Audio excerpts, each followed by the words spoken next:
बच्चों आज हम पढ़ेंगे कक्षा 9वीं के गणित विषय के ब्रिज कोर्स का अधिगम परीक्षण वाला भाग जो था उसका प्रश्न क्रमांक 4 है और ये आपके बुक के पेज नंबर 82 पर है ना, 82 पेज नंबर पर है बच्चों। और इसी तरह के और वीडियो देखने के लिए आप हमारे चैनल को सब्सक्राइब कीजिए। तो चलो बच्चों शुरू करते हैं।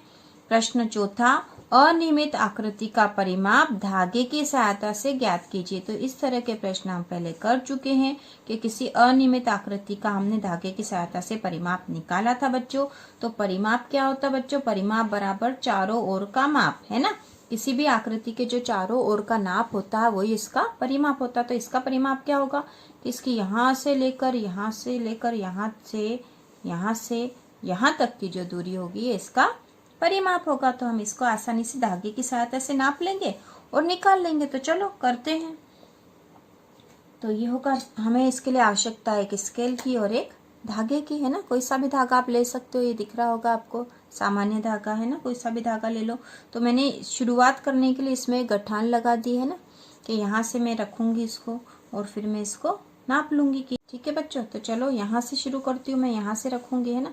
तो ये मैंने धागा रख दिया और मैं इसको अब इस आकृति के बराबर में इसको रखती जाऊंगी, ये है ना, थोड़ा थोड़ा ऐसा करके, क्योंकि हमें लगभग निकालना है ना। हमें पता है कि लगभग ही निकालना, हमें एग्जैक्ट नहीं निकाल पाएंगे। तो हम इसको इस तरह से रखते जा रहे हैं। ये यहाँ तक मैंने रख लिया है ना।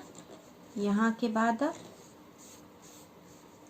देखो बच्चों यहाँ तक रखा है। अब ये दूरी यहाँ से यहाँ तक की ये हो गई है ना, और यहाँ से यहाँ तक की ये हो गई। तो अब मेरा नाप कहाँ तक आया बच्चों? देखो अब हमें ध्यान रखना पड़ेगा कि यहाँ से नाप लिया, यहाँ तक आया, ठीक है। यहाँ से नापना शुरू करती हूँ।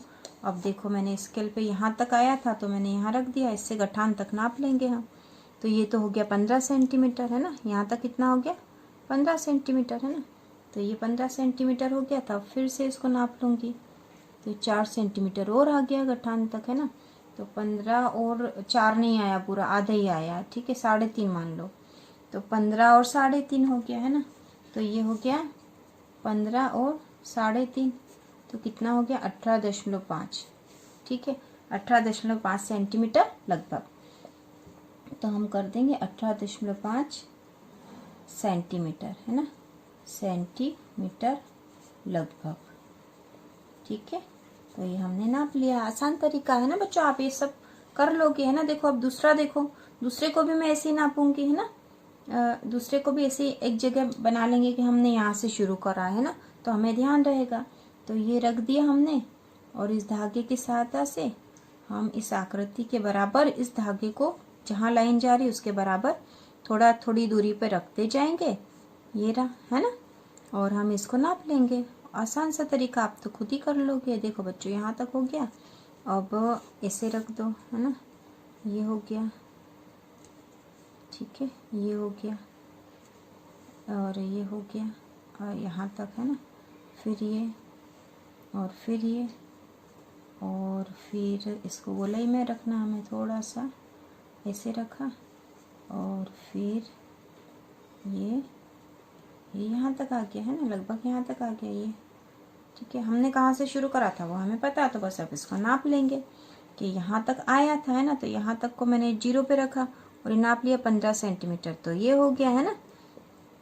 अब 15 के बाद फिर इसको 0 पे रख दिया है ना, ये 0 पे रख दिया और ये कितने पे आया बच्चों? देखो ये 10 पे आया लगभग है ना। तो 15 और 10 है ना, पहले 15 नापा फिर 10 नापा तो 25 हो गया।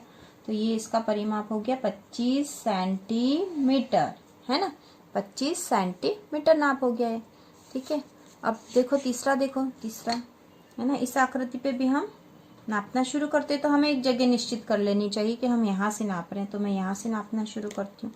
ये धागा मैंने इस पे भी गठान लगा रखी कि मैं इस पे यहाँ से शुरू कर रही हूँ है ना। तो ये हो गया, ये नाप लिया, ये नाप लिया, क्योंकि लगभग है बच्चों तो कोई फर्क नहीं पड़ेगा, थोड़ा बहुत इधर उधर भी आपके हो जाएगा। तो ये है ना, जहाँ जहाँ इसकी लाइनें जा रही है उस लाइन पे हम धागा रख देंगे और फिर उस धागे को हम स्केल की सहायता से नाप लेंगे है ना।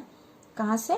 स्केल की सहायता से नाप लेंगे। तो देखो ये इस तरह से ये जो गोलाई में आ रहा है, तो हम थोड़ा सा इसको धागे को तो थोड़ा सा मोड़ के ये रख दिया मैंने गोलाई जैसा ही है ना, ये हो गया, ठीक है। यहाँ पे भी हम गोलाई जैसा इसको हम कर सकते हैं, आसान है।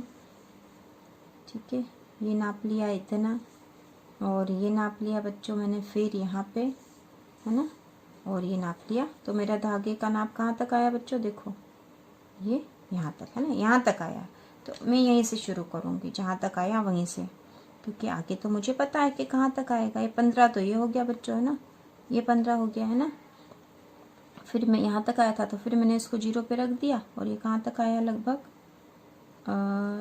6 तक मान लो, है ना, 15 और 6, है ना। 15 तक पहले आया था और फिर 6 तक आ गया, 15 और 6 हो गया 21, तो ये हो गया 21 सेंटीमीटर, है ना, आसानी से हो गया, है ना।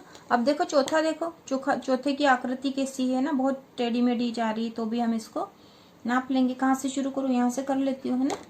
तो ये धागे की गठान जहाँ मैंने लगा रखी वहाँ से इसको रख दिया मैंने ये, और इस धागे को इस आकृति के बराबर, क्योंकि हमें लगभग निकालना बच्चों, थोड़ा बहुत इधर हो जाएगा तो कोई फर्क नहीं पड़ेगा आपको, है ना।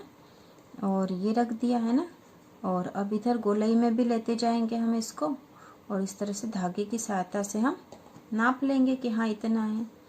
ये इसलिए बच्चों के कितनी बार हमारे पास नाप नहीं होता तो हम क्या करते हैं कि हमारे पास यदि कुछ धागा या रस्सी हो, उसकी सहायता से ही हम उस आकृति को या उस क्षेत्र को नाप लेते हैं, और फिर उस रस्सी को उसकी वास्तविक माप कितनी है वो निकाल के हम उस जगह की माप निकाल देते हैं। तो ऐसा करते हैं। तो इस तरह से आपको भी ये चीज़ आनी चाहिए कि इस तरह से हम कैसे किसी क्षेत्र का परिमाप निकाल सकते हैं, है ना। तो ये सा टेढ़ा है तो थोड़ा सा कुछ नहीं चलेगा, है ना। यहाँ गोलाई में आ गया तो हमने ऐसा गोलाई भी कर ली थोड़ी सी। ठीक है बच्चों, तो ये यहाँ तक आ गया है और मुझे नापना है कहाँ तक, यहाँ तक। मैंने निशान बना रखा है, निशान बनाने से आपको सुविधा हो गई है। ये देखो बच्चों यहाँ तक आया, है ना, यहाँ तक आया। अब मैं स्केल पे इसको माप लूँगी, देखो यहाँ तक आया था, है ना। तो इसको मैं, ये यहाँ तक आया था, है ना बच्चों, ये हमने रख दिया तो ये 15 हो गया, है ना, यहाँ तक का 15 हो गया। ठीक है, उसके बाद 15 और ये लगभग 13 पे आ रहा है ना। तो 15 और 13 ये बच्चों लगभग है, कुछ इधर उधर हो भी सकता है, आपका कुछ अलग भी आ सकता है। तो ये हो गया 15 और 13 28 सेंटीमीटर, है ना। तो इस तरह से आप आसानी से कर लोगे बच्चों, बहुत आसान है कि धागे को रख के आपको मापते जाना है। हो सकता है आपका थोड़ा सा कम या ज़्यादा हो जाए, है ना। तो आप एक जैसा रखते हुए नाप लेना और फिर जितना धागा आया है उसको वहां से नाप के स्केल की सहायता से माप लेना कि हमने कितना धागा नापा है, तो आपको पता चल जाएगा कि हमारा कितना हुआ है।